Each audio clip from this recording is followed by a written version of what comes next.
We are in Parshat Acharie-Kedoshim. We're going to only be talking, or as our scroll puts it, Acharie-Kedoshim. There you go. We're going to, I'm not going to deal with Acharei. You once asked, what do I do? I've done this for years. So, how do you know you didn't speak about the other stuff before? Well, I have spoken about the other stuff before. I don't know if it's on tape or not, but I get tired of hearing myself say the same things over and over, year by year. So, Kedoshim is what we're going to start, because unless it's a split year, I don't get to speak about it. And this actually is what the NCSY Shabbat Shebang is going to be about too. So you guys will get a little bit of a precursor, a preview. Thank you, preview as to what's going on. Okay. Here we are in Parshat Kedoshim. Again, he gives a very nice introduction to this, so I'll just go through his introduction.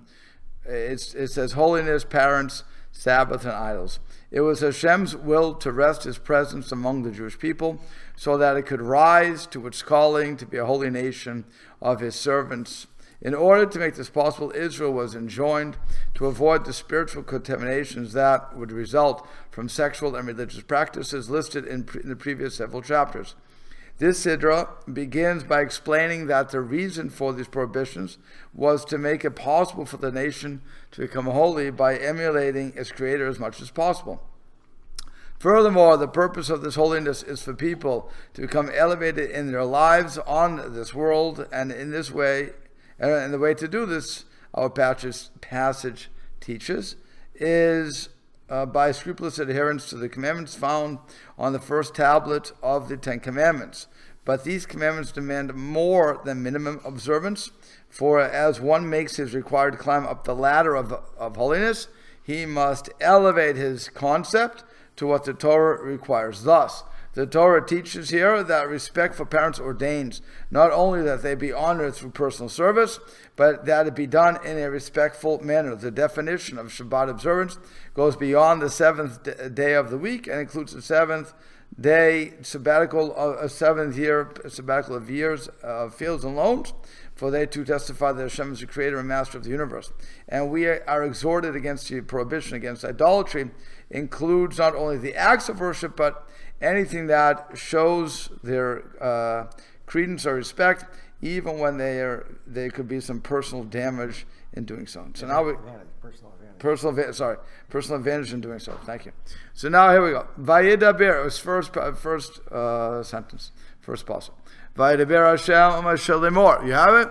So Hashem spoke to Moshe, saying, Dabir, speak, el kol adat b'nei Yisrael, to all of the congregation of Bnei Yisrael, v'emart alehem, and you shall say to them, Kedoshim yitiyu, you will be holy. It is a command. Mm-hmm. Well, it's not said in the command, but it's you will be holy. Ki kadosh ani Hashem lokechem, because I, the Lord your God, am holy. So God is saying, you're going to emulate me. What happens is, Rashi says, on the first line, when it says, speak to the Adat B'nai Israel, speak to the congregation of B'nai Israel. So it comes to teach us that this parsha, this section of the Torah, was said in a mass assembly. Why? Because because the majority of the Torah is hanging in a balance based upon this, what we're about to hear, about being holy. Okay? So that's number one. Then it says, Kedoshim tihiyu. Rashi continues to say, what does it mean you shall be holy? Have a perushim min ha'arayot. You have to separate yourself from the forbidden sexual relationships that we were talked about before in Parshat Acharei, umin ha'avera, and from transgression of the mitzvot. So either one of those. And he says, he continues to say, Shekol makom she'ata motzi geder irva.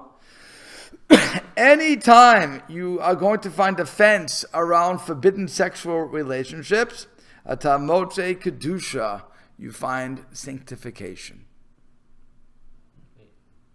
A fence or offense? A fence. Okay. He says, Isha zona v'chalala. That's why if you have a woman who has turned away from the Torah, otherwise known as a prostitute, or in this language, or v'chalalo, or a woman who is a product of her parents turning away from the Torah, and or it's a Kohen, marries the wrong girl, she becomes a halala. It says, Ani Hashem Mikadishkam, I am the Lord who makes you holy. So if you're going to, and you should not profane your seed. What's a halala? Halala is a woman who was born for the union of a Kohen and a woman who he's not supposed to marry. Okay. For either a halala, a zona, or a gerusha, a divorcee. So what does that do to her? That makes a resulting child a halala. So that child, the child is if it's a girl, is a halala. If it's a boy, is a halal. what must she do? The girl must do nothing. She doesn't get, a boy or girl is no longer a Kohen. They don't get the benefits of kahuna.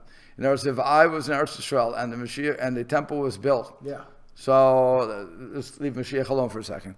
If I was there, so then my kids, I won't say that, I'm online, so I'll leave my kids out of this. But my kids, I will leave the names out. But my kids would my son would be eating truma, my daughters would be eating truma. The halal doesn't get to eat the truma. They're regular Jews. Oh, okay. So right. He can marry that child can marry who he wants. It's just they lose the status of a Kohen or a Bas Kohen. Correct, but they also don't get a land apportionment. They're totally lost. I mean, it's not like you can go down to the Levi. You don't go to a Levi status, and you don't go to a Yisrael. Yisrael would mean that you would get land. I'm just trying to figure out what they have lost through no action of their own, though. They lost a lot. Yeah, through no action of their own. Yeah.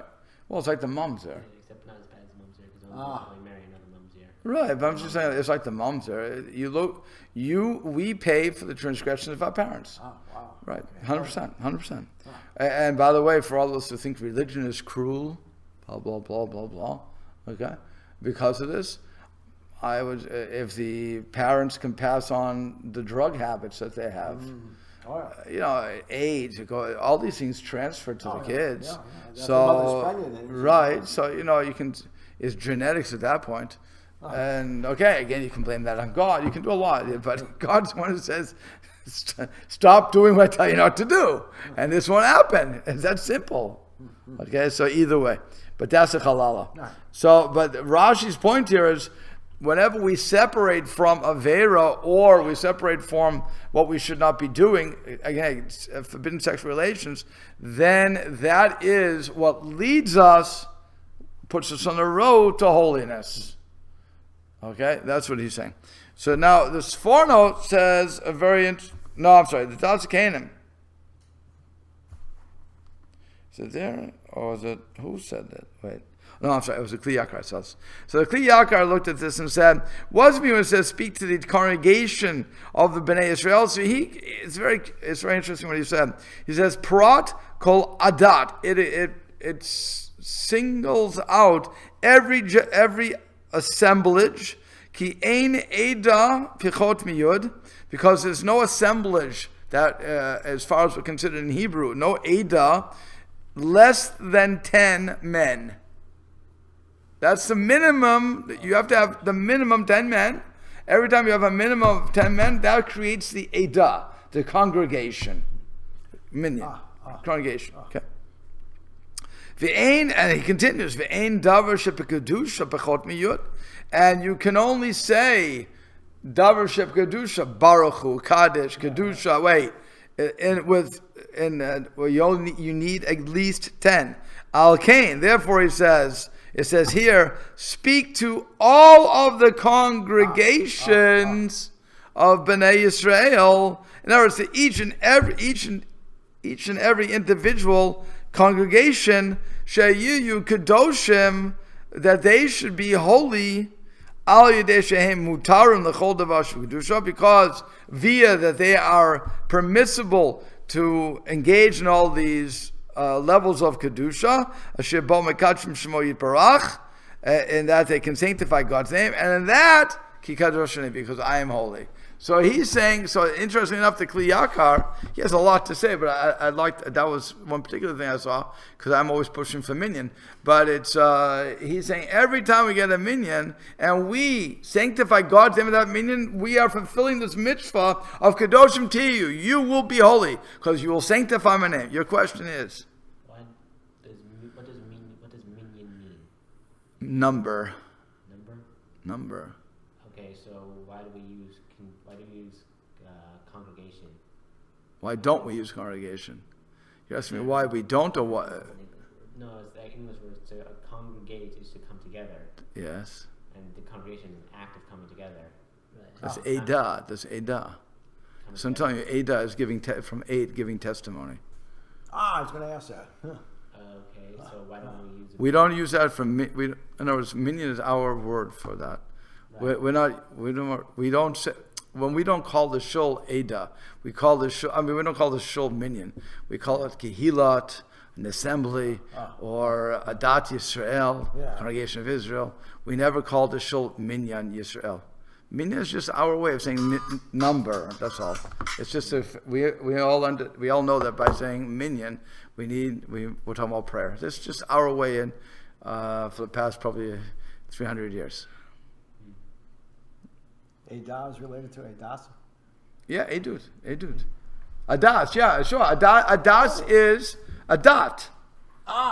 That's also like the Israeli Sephardic news site is called Edut Yisrael. Is it? Yeah, same thing. Yeah. Oh, okay. Yeah. It's all the same. Okay. Adas is from Adat. Remember, the Germans can't say a th. So that's why you saw it written down Adath, Adaf. Yeah. Okay, but they pronounce it Adas. Yeah. That's Ashkenazis. Yeah. Yeah. Okay. Yeah. Good enough. So then it says, Ish aviv imo, imo v'aviv tira'u. A man should fear. Now this is interesting. I want you to tell me what the problem is. A man should. His father and his mother and his father, you should fear. V'etshavtotai tishmoru, and my Sabbath you will guard, or you shall guard. Ani Hashem Elokechem, I am Hashem your God. What is the problem with that pasuk? Why is it here? No, that's no. We already learned that. No. I want you to look at the pasuk grammatically. Tell me what the problem. Why is Shabbat coming after mother? No. A man and his mother and his father, you shall fear. Tira'u. That's plural. Plural. Who are we talking about? It's a man. Amen. It should have said Tira. Yeah. Okay. You. Tira, Yira would mean you. Yiru would mean they. Yeah. But Tira would mean you, singular. And it will go with man. A man. So why is it going plural? Okay, that's the important question here.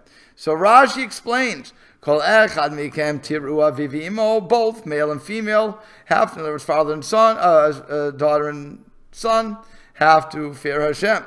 That's a simple explanation. Oh wait, yeah, they're translating every man, not a man. Okay.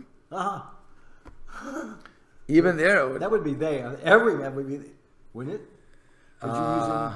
You could say it's individual. You could say it's collective. Every man. You could say all men. Then okay, all men. Then you're. But right. So the midrash is So I only know about a man. The midrash says I only know about a man because it says each. How do I know a woman's also obligated to fear her parents? Keshahu omer tiru. Because once the pasuk says tira'u, namely it's plural, arekan shnayim. So you have two, imkain, lavanem ar ish, if that's the case. Why did the Torah say ish? Right. Why? She'ish, because the man is in control of himself. In other words, he's not subservient to anybody in any relationship. A man marries a woman. A man has to support the woman, but the woman is subservient to the man in that situation. I'm buying the woman. So the word ish kona then assumes a woman with him. No. It means that a man, if the woman would say to her husband, if you go to your parents, I'm not going to cook for you. She has no right to say that. Or I'm going to do something to you. She has no right because she's subservient to him. Unlike the woman of Al Isha, but the woman, she has to listen to her husband. So the husband has a little bit of power over her. So here it's a matter of she may think that I'm not obligated to honor my parents, that I have to honor my husband over my parents because he's paying for me. He's supporting me. I'm a shuba to him. Huh? She's part of him at that point. She's married. she's worse. She's meshuba to him. It's worse. And remember, I'm on the bottom of the relationship at that point. Yeah. So if my husband would tell me, if her husband would tell her, you can't do something, you may think, okay, he has the rights. So no, it's telling she has to still has to honor her parents. She still has to, even though she has to honor her husband too, she still has to deal with her parents. Okay? And that's why the plural... that's why tira'u. Yeah. That's why tira'u. Because you would have thought the other way. So then it also says, his father and his mother you shall, again, tira'u means, translated as fear, but it really is respect, revere, whatever you want to say. Oh, he even says revere. Yeah. Fine. So it says, kan, hiktim aim la'av. Here, when we're talking about revering, we put the mother before the father. Why? Unlike in the Ten Commandments, where it puts the father first, kibud av'aim, right? Honor the father and the mother. Why? Because it was revealed to Hashem that a son will revere his father more than his mother. Uchavod, and when it comes to honor, hikdim av la'im, it puts the father before the mother. Again, lefisha galoy lefanav shaben mechabed ad imo yotam aviv, because it was revealed to Hashem that the son will honor his mother more than his father. Because she knows how to speak correctly to him. So in other words, it's a well-known thing that you respect your mother more than your father, you honor your mother more than your father, but you just by nature will revere your father more than your mother. So the Torah says no, they have to be equally, you have to treat them equally. So that's why the mother puts, when it comes to revering, puts the mother first. When it comes to honoring, the father first. Wow. To say this, you need to know that you have to pay proper attention. Just because your natural desire may be not to have those feelings, no, you really should. And so that's an interesting way to look at it. Then it says, you shall guard my Sabbaths. Rashi says, what's that doing here? Samach shemirat Shabbat lemora'av. He said the Torah connects the observance of the Sabbath to revering the father. Lomar, to say, af al pi shezerticha al mora'av, even though I have warned you that you have to have reverence for your father. Reverence, well, we're going to deal with what reverence means. But therefore, im yomar lecha, if your father says to you, chilel Shabbat, profane the Sabbath, break the Sabbath, don't eat kosher, don't do this, don't do that. Doesn't matter what it is. But chilel Shabbat, al tishmalo, you're not allowed to listen to him. So for all those parents out there who want to tell their children to do something that's keneged, that's against the Torah, the child is not allowed to listen. And when the child says, Kibbud Avim, the answer is no. That's very nice. But go to the next part. Yeah. Okay? Yeah. You can't do it. Why? Why can't you listen to him? Because Ani Hashem Lokeichem, I am Hashem, your plural, your God. So it's not a singular. Elokeichem is your plural. Ata v'avicha chayavim bichvodi.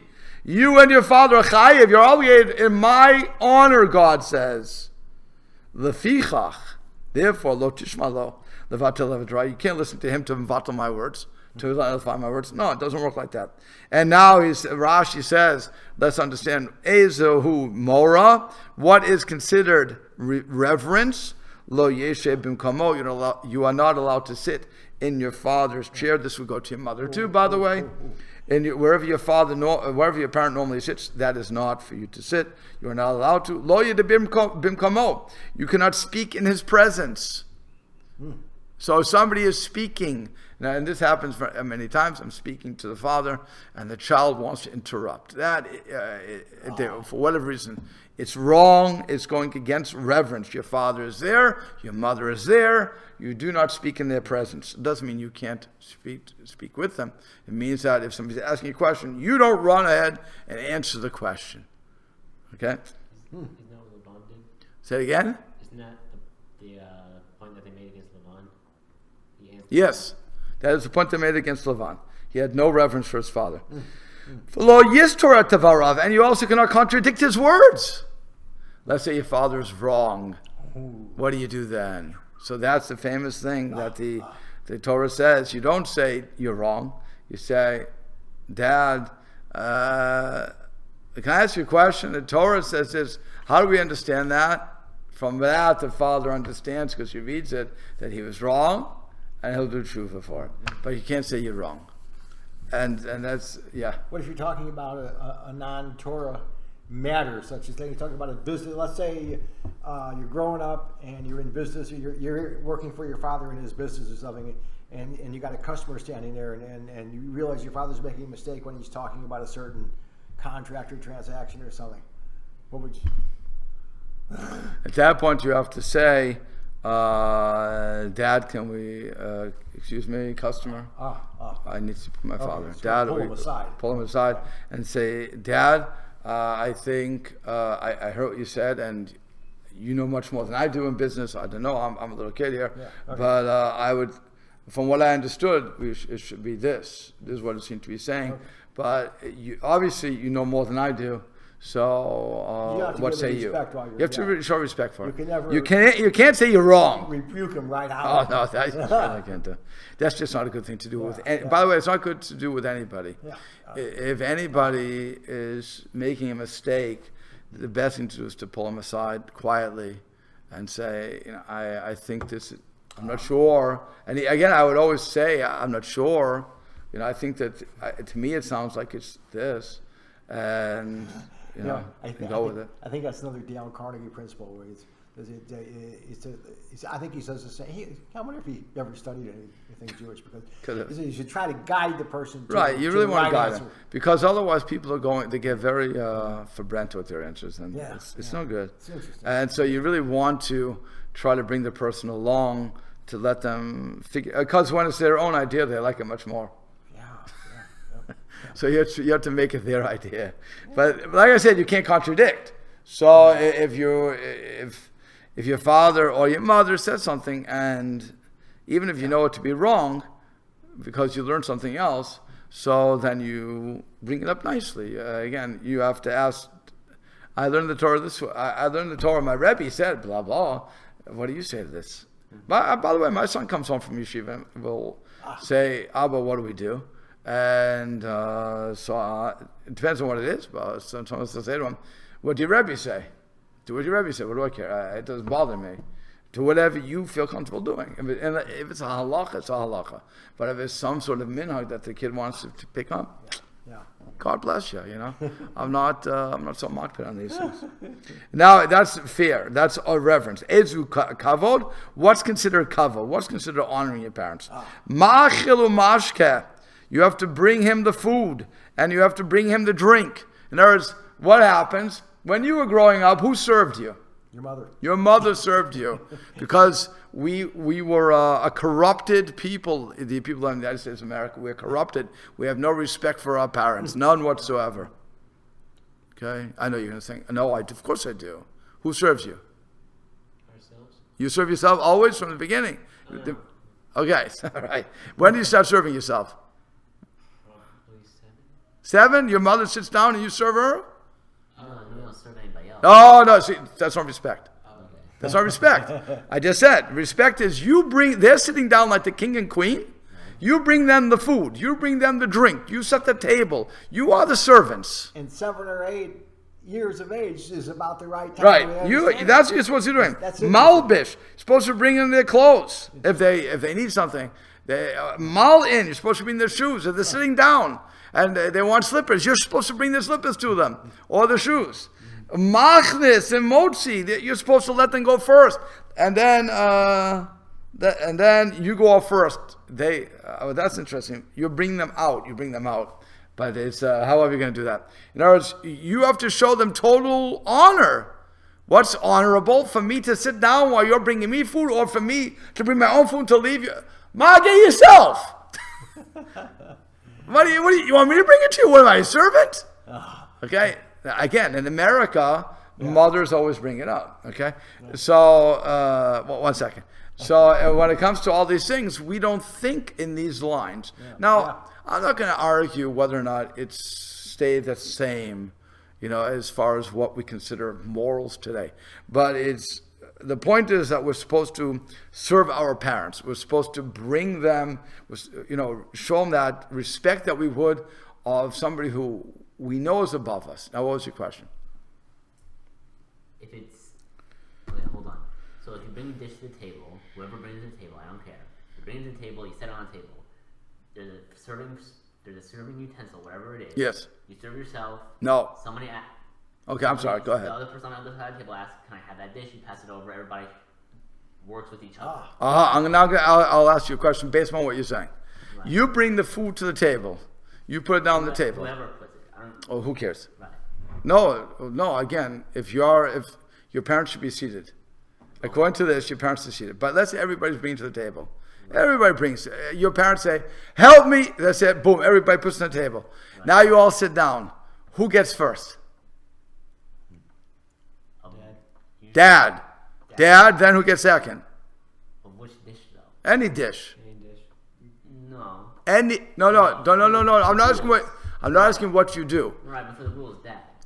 Dad, and then mom, and then you guys could take. Right. Before they're not. Right. So I've trained my kids that way. Right.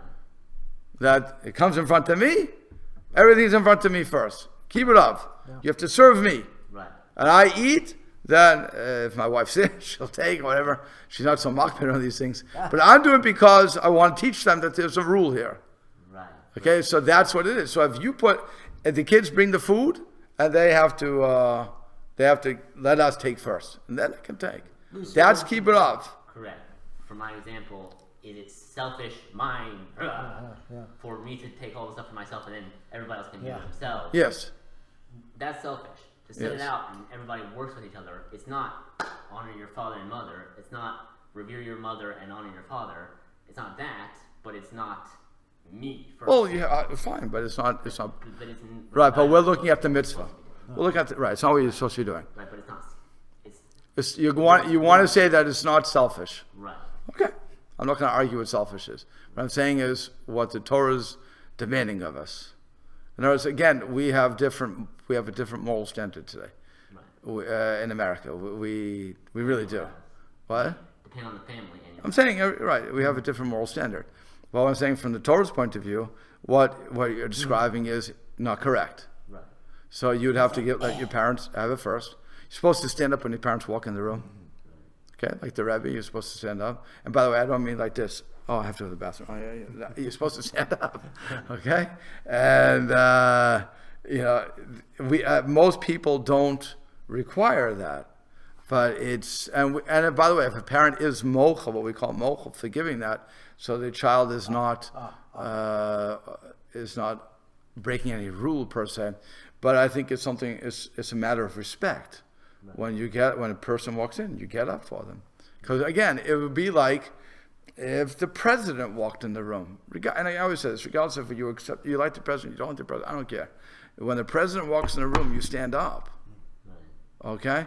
When the boss walks in the room, you sit up straight. Yeah. You get off the telephone if it's with your friend. You don't text anymore. You make sure your screen's off if you're playing video games. Yeah. The boss is there. So the same thing with your parent. The parent is representative of God. If I'm supposed to have that reverence, that honor, so I'm going to do that. So the Torah is telling us what those rules are. Right. that I have to bring the food and I have to give them first choice, blah, blah, blah. And again, if my parent says take, well, okay, so you're mochel, very nice, I can take. No, but otherwise you can't. Okay? Most houses you go to for Shabbos, you see this every place. The food comes out, the father gets it first. It's pretty standard. But again, the question is, who's serving the food? Who's serving the food? If the kids are old enough, who's serving the food? So I think that what you're seeing more and more and more, because people are learning Torah finally, but I think what you're seeing more and more is that the kids, when they become of age, they start serving the food. The mother says, okay, you please serve this, please serve that. And she's taught them how to properly serve. And they do it. If it's not age 7 or 8, and certainly by 11 or 12. 10 or 11, whatever. Again, you have to be able to carry the plates and not spill it. You don't want to. You really don't want to ruin the china. So you have to, but you have to. You get them used to that. And if we train our kids properly, then there's a derech eretz there. And then again, they know to put it in front of the father in this case. And if the mother's there, again, she'll defer to the father because just by common sense. I'm paying, again, I bought you, blah, blah, blah. So you're also subservient to me in that manner. So I get it. Now, again, I'm not going to, I know that if a woman's watching this right now, she's going to say, subserve me, whatever, prejudice. What they call me, against women, misogynist, blah, blah, blah. It's not a matter of that. It's a matter of business. It's a business transaction. When I was acquiring my wife, I acquired her. Now that means I have to support her. It means I have to do all this laundry list of things, and of course I have to show her proper respect. Otherwise, she's going to hit me over the head with the side with her frying pan or whatever. She's going to hit me with a stapler. I don't know. But it's just common sense to respect your wife. But at the same time, by being meshubah to me, she will let me take first. I think, by the way, also a woman will let the husband take first, just so she wins the other arguments. It's so much easier thing to treat me like a king, and then she can do what she wants because she knows I'm going to give in. No man's really going to be able to stand up against the wife. It's just a joke. Okay? It's just not true. We'll always give in to certain other things. But that's what is going on here. So while the father can tell me, or the mother can tell me to break the law, I can't listen because we're all subservient to Hashem. We're all meshubah to God. So I can't listen to that. But in any other situation where my parents tell me to do something, I'm obligated to listen to them, right? Because, by the way, what's the understanding there? If my parents are telling me to do something, it must be for my good. Just like whenever God does something for me, it must be for my good. So we're relying upon our parents, and we do have a trust in our parents. Whatever they tell us is good for the good. So therefore, we're going to listen, even though it may go against our judgment at first. We still give them the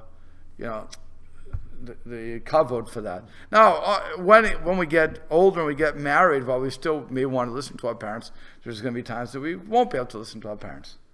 Again, and for that, you don't have to say anything to them. You just do what you have to do. I mean, you're still married. I'm assuming you're married. I'm making the point that you're married at that point. So, you don't tell your parents about the fights that you had. That's nothing to do with your parents. That's to do with your wife.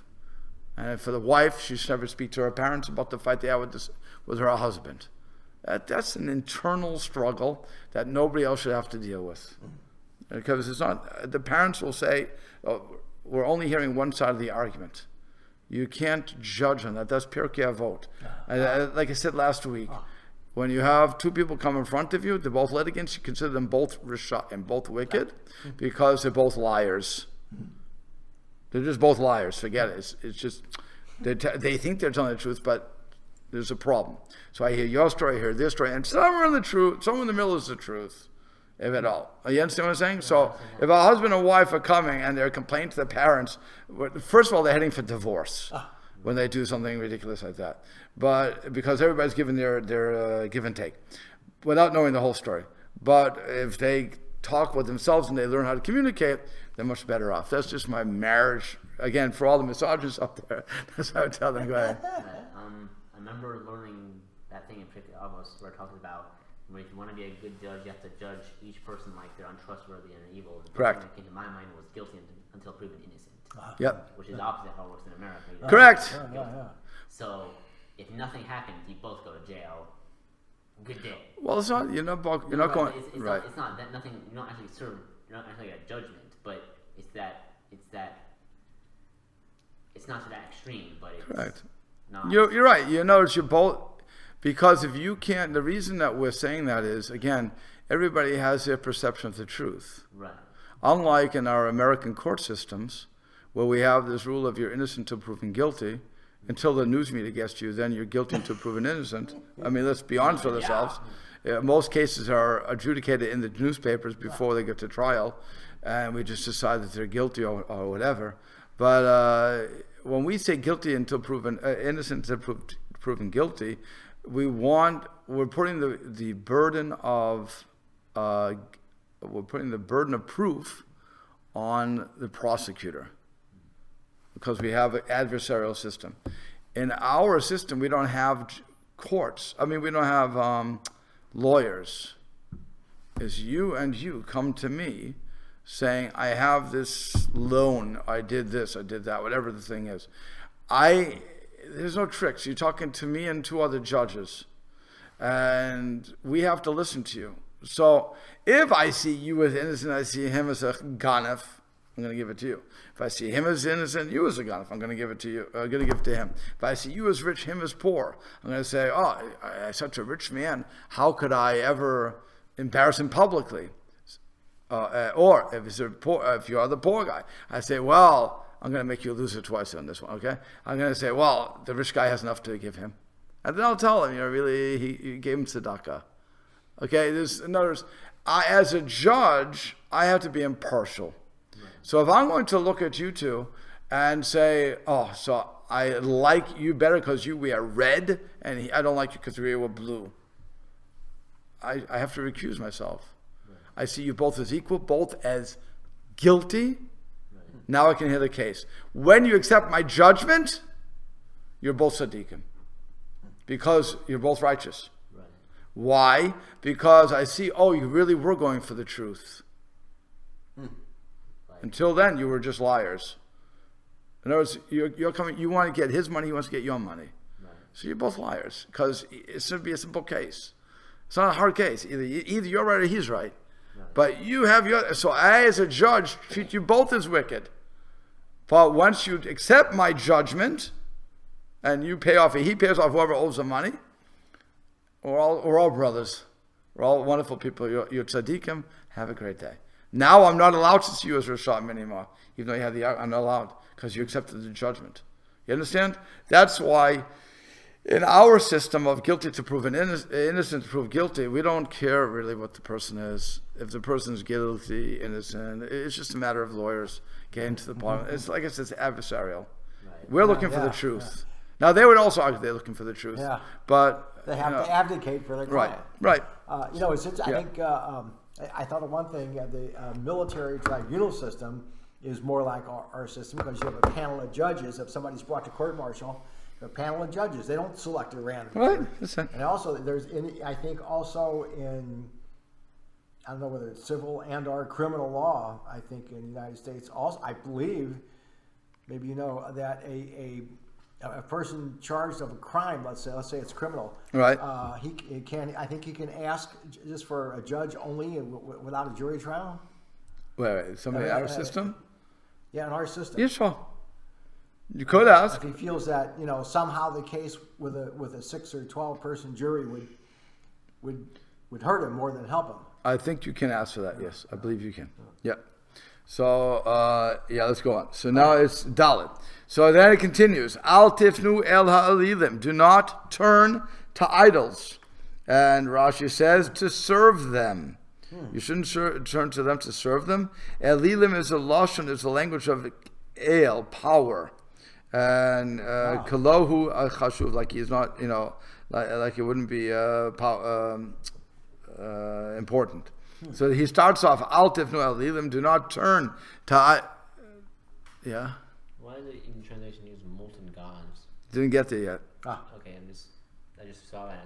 Right, didn't get it. It's elilim is the first one, idols. Right. But then it says ve'elahei masecha, molten idols, molten gods. Excuse me. Right. So what are you asking? Why molten? They're not still liquid. They've been hardened. Well, that's what they called it. They called it. It was cast gods. That's what they would call it. That's what they called it. I hear what you're asking, but that's what they called it. Molten metal, right? As in, Yeah. It was cast. It was yeah. cast. So they cast you formed it. The molten metal is the metal in the state of molten. It's still Okay. liquid. I hear. I'm not sure. So he says, now here's something that Rashi is saying, also very interesting. Techilatam elilim. Originally, or at the beginning, you saw them only as powers. Now you see them as gods. V'imata poneh achareim. If you turn to them to serve them, sovcha lasot elahot. Now you're going to make them gods. So this power I was looking at, it wasn't originally a god. I recognized God. Now I turned to it, I prayed to it. Now I made it a god. So I was going to ask, how do you serve an idol? I guess you by praying to it, by thinking it has some kind of power. Yeah. Interesting. One more second. Lo ta'aseh lechem, you should not make it for yourselves. Ani Hashem Elokeichem, I am Hashem your God. So it means that you can't make it for others, others can't make it for you, and so on and so forth, because I am Hashem your God. Yeah. From your previous class, Derech Hashem, when it says you see it as a power, and when you worship it, it's now God. When they talk about the power, is that the whole? Is it called Shkia? No. Shechina? No, like the life. So I'm gonna call it a life source, but it's like an energy source that people can tap into somehow. The power that people use to Do do magic stuff. Quote magic, quote unquote. Ruach HaKodesh? No. Maybe. No. Okay, I'm not sure what we're talking about. It's not. Well, so finish your question. Just Right. Is that power? Like because they would have I remember from Derech Hashem we were learning that they would have the things they would use. Shefa. Shefa. They would use Shefa. channel that Shefa, right? Right. And then they would start worshiping those items. Well, yeah, same thing. That's what we're talking about. But They the would. power we're talking about is Shefa. Yeah. There's powers of Shefa, right? Shkoyach. Very good. Okay, so then next page. Okay.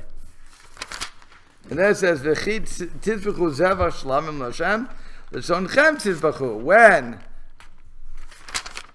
So when you slaughter a peace offering to Hashem, you should slaughter it to find favor for yourselves. B'yom tzivchachem. Okay, I have to go. I'm just going to run through this here because I want to get to the bottom. V'yom tzivchachem, on the day that you slaughter it, it would be eaten the next day. V'anotar ad yom hashlishi. Now, if you had in mind to leave it until the third day, so then that which remains until the third day, be'esh yisaref, it should be burned. If you ate it on the third day, which means when you're slaughtering it, if you had in mind that you can eat it on the third day, pigul hu lo yeretzeh, it becomes pigul, unfit, and you cannot. It's not desire. It's not. How does he say? It's not desirable. It shall not be accepted. And so even if you would eat it on the first day, it's pigul. You understand? If I have in mind when it's being slaughtered that I'm not going to eat it till after the time, I've ruined the sacrifice. It's never good. So even if I ate it in the proper time, it's still pigul, and I'm still going to be cut off from the Jewish people. The one who eats it he will carry a sin because he has profaned the holiness of Hashem, and his soul will be cut off from the Jewish people. When it means cut off, it means either that you will die before the age of 60, or you will die without children. And if you have children, the children will die before you. So you understand? If you don't have children, you won't have children. If you have children, they'll die before you. It's never a good thing to have, to be cut off from the Jewish people. And when you reap the corners of your field, when you reap the reapings of the field, you shall not finish off the corners of the field, like a kasir chalo to lakate, v'chamachalo to aleh, perichamachalo to lakate, lani lager to zovotam, ani Hashem Elokeichem. So it says again, when you're doing all this pruning, you leave the parts for your the poor people. Why? Because I am Hashem your God. Lo tiknovu, it says, you should not steal. Lo techachashu, you shall not what's it called? Swear falsely. No, that's the next one. You shouldn't contradict, but it's Deny. There you go. Deny falsely. Nor should a man swear falsely against his friend. So what Rashi says on this, where is it? What we're talking about here, where it says do not steal, it means money, as opposed to the Aseret HaDibrot, where we're talking about kidnapping. When it says don't deny, it says because where was what I wanted? Oh, here. Here's what I wanted. It goes in order. Rashi says, "Im ganavta, if you steal, sov chalikachesh kichesh." Then in the end, you're going to deny in the vow. Sov chalashaka, then you're going to lie. Sov chalishav shaka, then you'll make a false vow. So lo tishvi l'shmi. So you can't. That's the next verse. Lo tishav b'shmi l'shaker. You cannot swear falsely in my name. And you should not profane my name because I am God. And it says, why does it say this? Don't take my name in vain. Could it only be that we're talking about if I use the name Yudke Vavke? The answer is no. It also is talking about all of God's nicknames. We can't swear in any of those. And then it also says, Lo tashok et re'acha. You shall not cheat your friend. Lo tigzol, you shouldn't steal. Lo talin pu'ulat zacher itcha ad bokem. You should not keep. Now this is interesting. Talin means hang, but you should not you can mean that too. But you shouldn't work the money, the salary from your worker should not remain with you until the morning. In other words, there's a halacha. This whole thing is that you can't depress your friend, you can't steal, and you can't keep his paycheck longer than you're supposed to. In other words, let's say I hired somebody, babysitter. I hire a babysitter, and I come back at 12 o'clock at night. So I give her a check. I've broken this law. I broke the law. I'm not allowed to give her a check. Cash. Because she can't do it through the check. Let's say she wants to go to a 24/7 store and buy something. She can't do it with my check. I gave her a piece of paper. Who cares? I didn't fulfill the mitzvah of paying her, so I have to pay it. If she said from before, I said I'm going to hire you, but by the way, I don't have many cash. I'm going to give you a check. If she agrees, no problem. But if she comes in, she's expecting money, I broke the law. Okay, I broke this one particular law. If I'm paid by the week, by the bi-monthly, whatever I'm paid, if the employer doesn't pay me on payday, they're transgressing a biblical injunction. Okay. Now again, if I know that they're not going to, they told me I don't have the money, blah blah blah, and I agree to that, fine. But otherwise, you're out of luck. You have to pay that day. Okay, that's what this is saying. And that's why, if you don't, and why is this so important? Because Rashi says, people are depending on the money. Okay, so it goes like that. It's amazing, this parsha, and it's all under being holy. I want to understand that it's all into being holy. When we act properly, and we treat people properly, we don't oppress them, that is Kedusha. That's what we'll have to stop. Okay.